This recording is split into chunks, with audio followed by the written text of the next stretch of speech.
If you're encountering an API key expired error on Replicate 2026, follow these steps to resolve the issue quickly. This guide will help you generate a new API key and update your settings. Step 1. Log into your account. Visit the Replicate website and log into your account using your credentials. Make sure you have access to the account associated with the expired API key. Step 2. Navigate to API settings. Once logged in, go to the account settings or dashboard.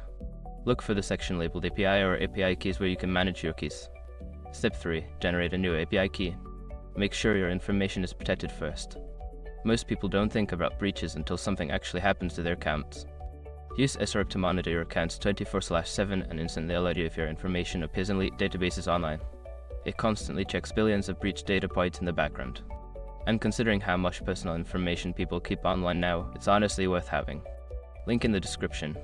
Step 4. Update your application. Locate the application or service where you were using the expired API key.